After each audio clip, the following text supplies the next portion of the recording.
Bom match. Deixa eu ver.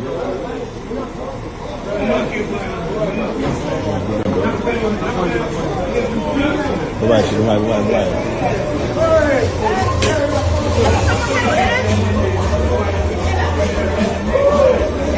Bien.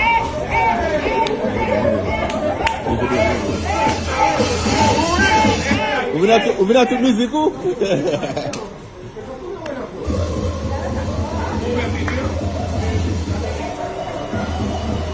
Eu vou acheter de jogo toujours, eu vou acheter levar lá.